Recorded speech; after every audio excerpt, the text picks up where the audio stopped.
Kami banyak tantangan hambatan. Betul. Iklan.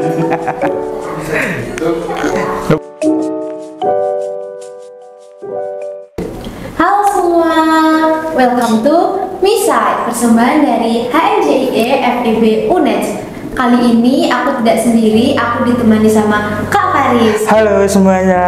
Kak Faris boleh kenalan dulu nih sama teman-teman. Oke, ya terima kasih ya.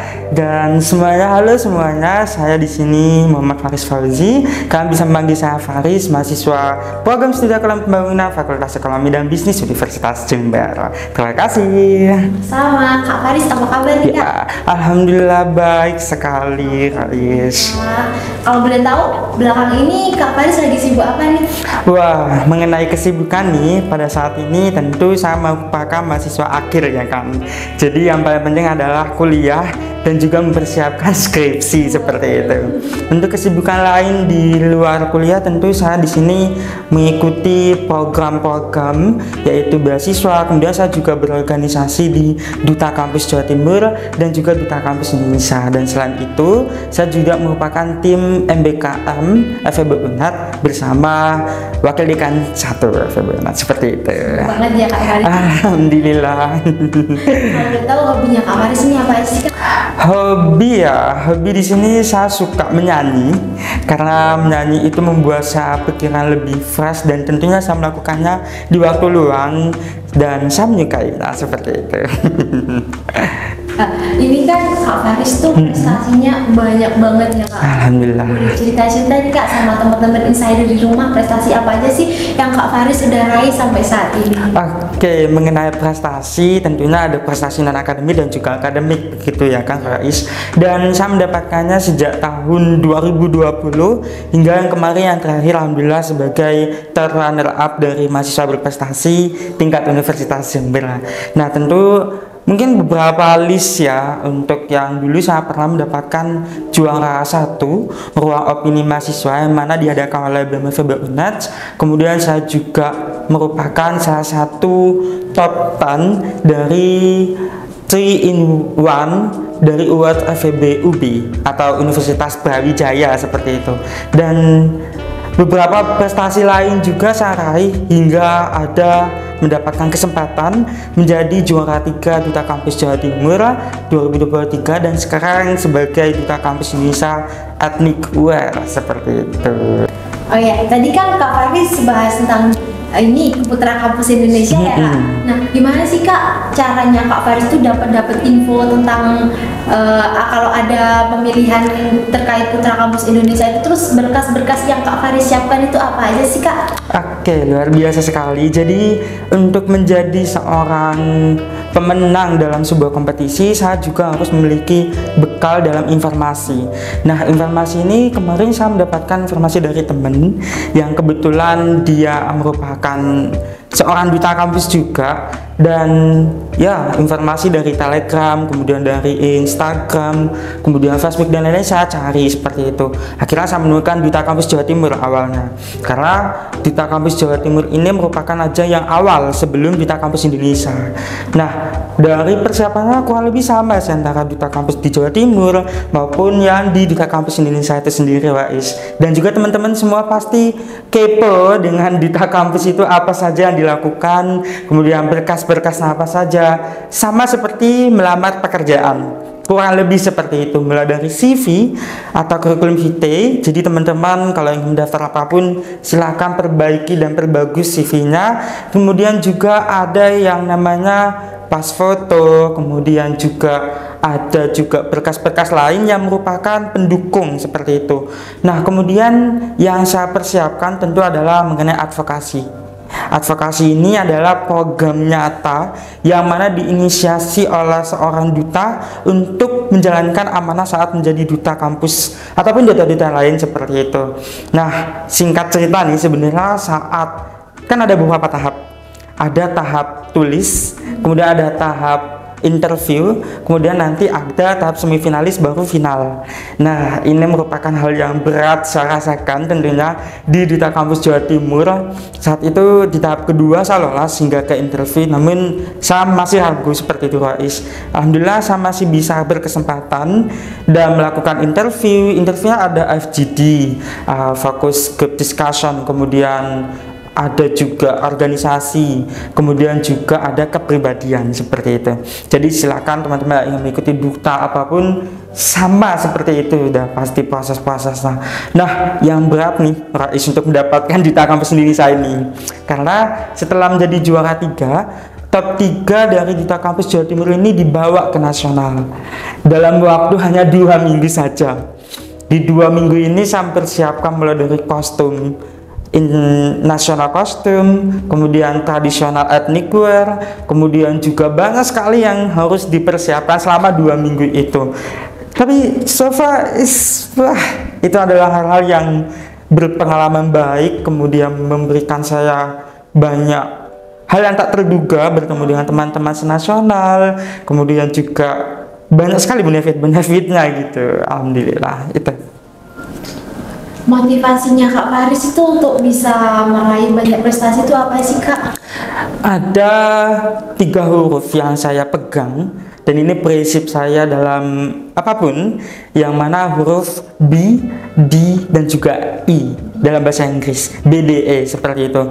Yang mana ini merupakan kepanjangan dari B, be a better person, kemudian D, do your best, dan juga untuk yang I itu adalah enjoy your journey.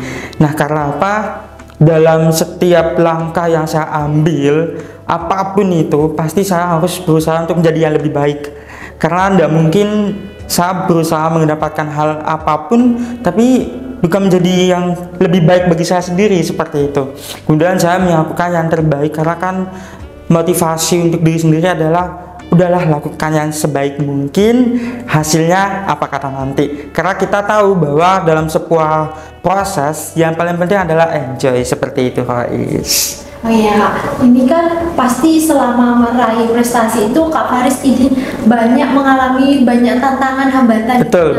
Hambatan apa aja sih yang Kak Faris alami, terus bagaimana tips dari Kak Faris untuk mengatasi hambatan itu, biar teman-teman insider di rumah itu kalau yang sedang meraih cita-citanya di tengah jalan mengalami hambatan tidak cepat menyerah. Wah, oke, ini merupakan pertanyaan yang mungkin teman-teman di sana perlu sekali untuk mengalahkan apapun hambatan yang dialami seperti itu. Tentu yang paling pertama adalah rasa malas, Rais. Tentu ya mau gimana pun, siapapun itu rasa malas pasti ada. Bener nggak sih? Jadi mau malas hal-hal yang kecil sudah, malas untuk makan, malas untuk mandi misalnya, dan itu benar-benar adalah hambatan tentunya untuk melakukan hal-hal lain yang mungkin di luar sana lebih bagus dan lebih bermanfaat untuk kita, seperti itu. Jadi tips dari saya adalah kalahkan rasa malas itu, karena berangkat dari niat yang baik, maka hasil yang baik juga akan diikuti, seperti itu. Nah, kemudian hambatan kedua tentu adalah cibiran dan juga ejekan dari orang-orang sekitar yang mungkin, mereka mungkin entah sayang banget dengan saya, namun mungkin cara penyampaiannya, penyampaiannya agak sakit gitu ya kan. Jadi terlebih dalam pencapaian Putra Kampus ini, dulu ada masalah dan di situ saya dihina seperti itu. Apa sih Faris kok mau jadi duta kampus, seperti itu? Emang Faris punya apa, seperti itu? Namun ini adalah hambatan yang perlu ditantang. Benar. Jadi just do your best, karena merupakan hal yang penting untuk bisa menjaga mood, seperti itu, dari semua ejekan. Nah, kemudian ada tantangan ketiga tentu adalah berkaitan dengan ketika mau ikut lomba prestasi, kita pasti biasa membutuhkan yang namanya persiapan yang matang dan juga finansial yang matang. Nah, untuk setiap kategori lomba biasa beda-beda, Rais. Ada yang harus mempersiapkan, mulai dari saya duta kampus harus ada CV, harus ada mendaftar advokasi dan lain-lain. Ada juga untuk yang lomba-lomba IC, biasanya ada misal IC offline, kita kan harus transportasi seperti itu juga harus dipertimbangkan dan harus dipersiapkan, itu merupakan tantangan.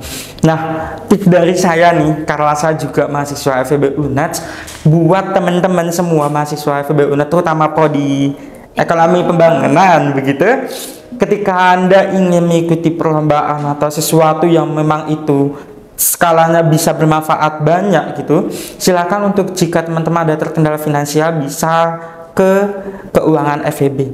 Biasanya fakultas itu memberikan insentif dan juga memberikan support untuk kita agar bisa ikut dalam partisipasi lomba-lomba, kemudian seminar dan lain-lain, sehingga itu sangat membantu. Terutama saat saya mengikuti duta kampus ini, itu juga tentu kan untuk sewa nasional kostum, kemudian transportasi saya ke sana, itu membutuhkan banyak biaya, sehingga saya mengajukan insentif ke FEB. Itu tips paling penting. Itu. Kak, gimana sih Kak caranya Kak Faris untuk mertahanin prestasinya Kak Faris itu? Oke, tentu mendapatkan prestasi itu adalah sebuah kebanggaan sepertinya. Dan tentu dalam mempertahankan prestasi, yang paling penting adalah mengenali diri sendiri. Betul, karena ketika kita tidak tahu hobi, minat dan juga bakat kita pribadi masing-masing, ketika ada informasi prestasi ataupun kompetisi ini, tapi kita tidak minat seperti itu, maka kita tidak bisa mempertahankan prestasi yang telah kita raih, dan malah membuat kita terpressure dan juga itu sangat tidak baik gitu kan. Nah, untuk yang kedua adalah belajar, latihan, dan juga kita harus memahami kegagalan. Karena belajar dari kegagalan itu membuat kita paham, oh iya, kekurangan kita di sini. Maka kita bisa belajar dan lebih latihan lagi yang more than better gitu kan. Dan benar sekali hal ini yang saya rasakan untuk mempertahankan prestasi meskipun saya gagal. Saya berusaha untuk memahami, oh karena ini kegagalan saya, maka saya berusaha untuk memperbaiki, memberikan kekuatan yang lebih baik dalam sebuah berkompetisi, sehingga saya bisa mendapatkan prestasi yang bisa bertahan, bahkan bisa berkembang seperti itu. Jadi teman-teman insider di rumah yang pasti itu kenali diri sendiri ya. Iya, betul sekali. Terus kembangkan minat dari diri kalian. Betul. Setiap ada hambatan jangan cepat menyerah, tetap semangat. Iya. Terus nih Kak, aku mau tanya, Kak Faris ini kan dengar-dengar dapat beasiswa ya Kak? Oh iya. Beasiswa yang Kak Faris raih itu apa aja? Terus sama tips nih buat teman-teman insider di rumah buat nyiapin apa aja sih berkas-berkas untuk dapat beasiswa? Oke, Rais, terima kasih. Dan sejauh ini alhamdulillah saya mendapatkan 2 beasiswa, dan yang pertama itu mahasiswa semester 2 saya waktu itu, namanya Smart Scholarship YBM BRI. Jadi di situ saya mendapatkan beasiswa selama 1 semester. Untuk fasilitasnya lumayan juga, kalau boleh saya sebut mungkin ya Rais, untuk per bulannya 500.000. Kemudian saya juga mendapatkan fasilitas pengembangan diri seperti itu, dan juga ada kaos. Nah, untuk setelah itu saya berusaha mencari informasi beasiswa dong masih. Alhamdulillah saya mendapatkan beasiswa kembali di semester 3, namanya Bright Scholarship YBM BRI juga seperti itu. Dan ini yang saya dapatkan adalah banyak tentu Rais. Maka dari itu teman-teman yang saya perlu ceritakan, kita pasti biasa mendapatkan beasiswa untuk mendapatkan uang. Iya betul. Tanpa dipungkiri alasan utamanya itu karena kita juga banyak sekali beban keluarga, kemudian juga biaya hidup seperti itu, apalagi sebagai anak yang merantau. Nah, untuk beasiswa Bright Scholarship ini saya mendapatkan fasilitas biaya hidup yang mana 900.000 per bulan, kemudian pelunasan UKT hingga saya lulus, kemudian juga fasilitas asrama karena jadi tidak perlu ada untuk mencari kos seperti itu. Iya, perlu. Dan kebanyakan biasa beasiswa lain kan ada hanya biaya hidup dan juga pengembangan soft skill. Nah, maka dari itu dari pengembangan di asrama saya mendapatkan tes TOEFL, kemudian untuk pengembangan saya dalam public speaking, kemudian pengembangan dalam Islami juga itu ada alhamdulillah di asrama. Nah, maka dari itu tips dari saya adalah curi start. Karena kebanyakan kita terdistrak sama stigma mahasiswa lain kalau beasiswa itu susah, ya kan? Bener gak sih? Bener banget. Susah banget, dan kebanyakan memang beasiswa itu bisa di-apply saat semester 5 ke atas. Iya. Nah, jadi pintar-pintar untuk mencari informasi beasiswa apa sih yang bisa didapat ketika menjadi mahasiswa baru. Nah, karena informasi itu penting, ini adalah tips. Jadi carilah informasi dari relasi organisasi, relasi dari dosen-dosen dan lain-lain. Tentu dipertimbangkan seperti itu. Nah, tips lainnya adalah selain aktif organisasi, prestasi itu juga adalah tentang bagaimana kita berkontribusi. Jadi saat interview kita diberikan sebuah case, apa yang akan kalian lakukan dan inovasi apa yang akan kalian berikan. Silahkan kalian pelajari beasiswa apa itu dan bagaimana program-program kerjanya, kembangkan seperti itu. Itu dari saya. Kalau dari IPK biasanya kan ada ya Kak, beasiswa yang IPK harus minimal ini. Nah, itu kalau dari beasiswanya Kak Faris sendiri tuh IPK minimalnya berapa ya? Pasti ada, dan itu 3,3 ke atas untuk sekarang. Namun kebanyakan juga ada yang 3,25, kemudian ada yang 3,5, dan ini menjadi pertimbangan tentunya Rais. Jadi ketika nanti IPK-nya 3,5 ke bawah, biasanya biaya hidup dari 900.000 itu dikurangi seperti itu. Jadi menjadi motivasi lah untuk bisa lebih ke atas seperti itu. Biasanya gitu. Aku mau tanya nih Kak Faris ini kan sibuk kuliah, sibuk organisasi, dan juga menangin banyak lomba. Nah, tips manajemen dari Kak Faris sendiri itu gimana sih Kak mengatur waktu-waktu yang sangat rumit kayak gitu? Oke, ya. Masalah waktu ini memang hal yang paling dekat takutin oleh mahasiswa seperti itu. Apalagi mulai dari mahasiswa baru hingga nanti mahasiswa akhir. Kalau dari saya pribadi, memang ada satu aplikasi yang saya sukai, namanya Google Keep Notes. Di situ saya mencatat tiap jadwal ataupun tiap kegiatan yang akan saya lakukan di hari esoknya, kemudian hari-hari yang telah terjadwal, misalnya hari ini untuk podcast, saya mencatat di situ. Nah, dari situ saya merasa terstruktur jadwal saya sehingga saya bisa memanage waktu tidur, waktu yang luang. Karena kita tahu kalau mahasiswa biasa banyak yang suka begadang, padahal itu tidak baik untuk kesehatan, apalagi untuk hal-hal lain. Karena kalau kita tidak sehat, otomatis kan kita terhambat untuk melakukan kegiatan yang lain seperti itu. Jadi saya lebih memilih untuk menjaga waktu tidur. Jadi ketika memang kita bisa membatasi kegiatan tidak bermanfaat dan tidak memberikan hasil yang baik, silakan bisa di cut off saja kegiatan itu. Itu tidak apa-apa. Yang saya lakukan seperti itu. Nah, kemudian saya juga biasanya adalah dengan cara agak ini sih, tapi biasa saya juga suka memberikan alarm bagi saya sendiri dari jam bangun pagi jam berapa, kemudian jam tidur jam berapa, itu perlu ditekankan karena kita juga harus disiplin diri biar kita bisa melakukan kegiatan-kegiatan lainnya seperti itu. Oh iya, aku juga mau cerita nih Kak. Okay. Kan masih semester 2 ini, tugas itu kan juga banyak. Iya, betul. Ada juga kepanitiaan. Aku tuh masih bingung gitu loh Kak, cara memanage waktu. Kan dari Kak Faris tadi ditata dulu buat tidur nanti jam berapa. Nah, aku sebenarnya udah masang alarm Kak. Cuma kadang kalau alarmnya udahnya berbunyi, aku matiin terus aku tidur lagi. Gimana ya Kak? Ya, kadang kita kan memang banyak jadwal-jadwal yang tidak terduga, sehingga kita mengatur lagi jadwal yang telah kita atur.